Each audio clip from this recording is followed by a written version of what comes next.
सिद्धि की शादी के बाद वो ससुराल चली जाती है।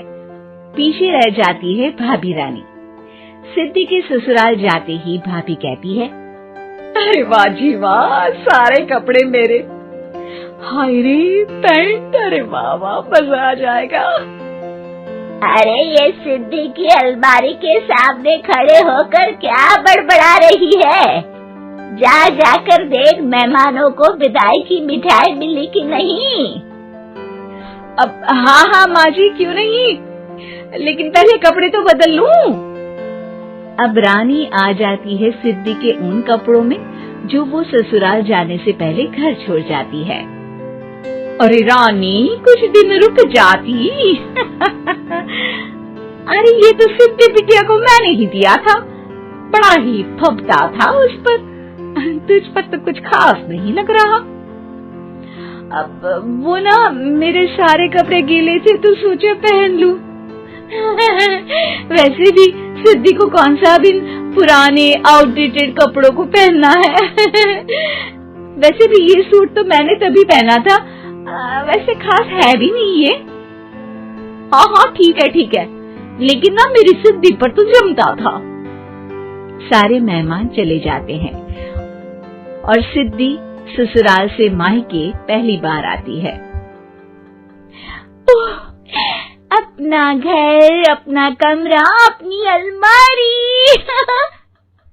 ये बोलकर जैसे ही सिद्धि अलमारी खोलती है तो सामने उसके कपड़ों की जगह कुछ और ही रखा होता है। माँ, ओ माँ, जरा कमरे में तो आना।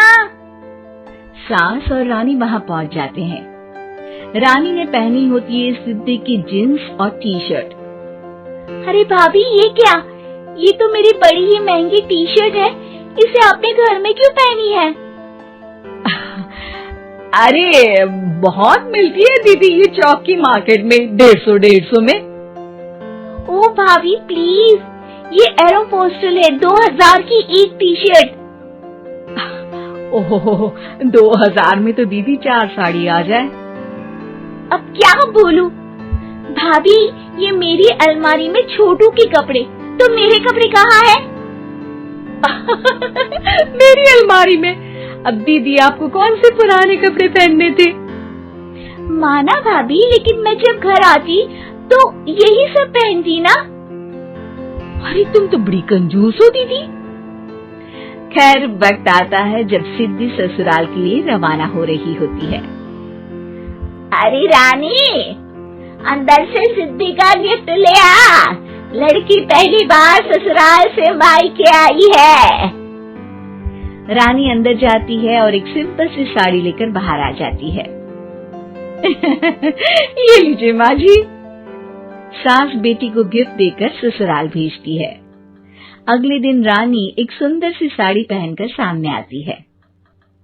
अरे रानी, ये तो वो साड़ी है जो मैंने सिद्धि को देने के लिए दी थी जब वो ससुराल ले जाती, लेकिन ये तूने कैसे पहन ली?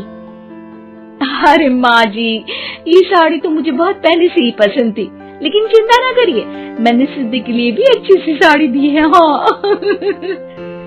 तभी सिद्धि का फोन आता है। क्या माँ, कुछ अच्छा तो दिया होता ससुराल ले जाने के लिए। अरे पहले दिखा दिया होता। यूं चमकते हुए पैकेट में नौकरानी वाली साड़ी मत दिया करो माँ। अरे बेटे, वो तेरी भाभी ने ना गलती से उससे पैकेट बदल गया। हाँ, मैं कल ही तेरे भाई के हाथ से तेरा वाला पैकेट भेज दूंगी। अरे रहने दो माँ, आई एम श्योर भाभी ने अभी वही साड़ी पहनी होगी जो तुमने मेरे लिए रखी थी। तुम तो समझ नहीं पाई उनको।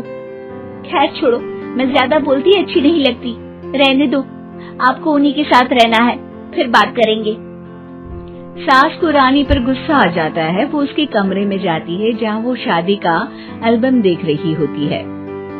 रानी, मार्केट जाकर एक ऐसी ही साड़ी लेकर आ, कल प्रतीक जाकर सिद्धि के घर दे आएगा। अरे क्यों माँ जी, कितनी साड़ी देनी है दीदी को? यहाँ कोई सेल लगी है क्या? अरे चुप कर, मेरे बेटी के हिस्से की साड़ी खुद पहन ली, अब ज्यादा ज्ञान बांट रही है। एक दिन सिद्धि का फोन आता है। माँ, मेरी सास ने आप सबको खाने पर बुलाया है।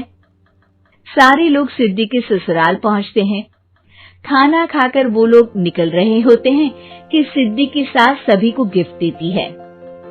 अरे बहन जी, बेटी के घर का खाना खा लिया, यही बहुत है, जो आप ऊपर से गिफ्ट भी दे रही है। अरे बहन जी, आप भी कहाँ इन बातों पर विश्वास कर रही हैं? सास सभी को गिफ्ट देती है, लेकिन रानी को जो साड़ी देती है वो अजीब सी हरे रंग की, लाल रंग के बड़ी छाप वाली होती है। अरे छी, ये कौन पहनेगा? सासू माँ को तो जरी वाली इतनी सुंदर, और मेरे लिए ये नौकरानी वाली। अरे भाभी, दरअसल मैं जब भी घर आती थी आप वापसी में ऐसी ही साड़ी देती थी ना, तो माँ ने सोचा कि आपको आपकी पसंद की ही साड़ी क्यों न दी जाए।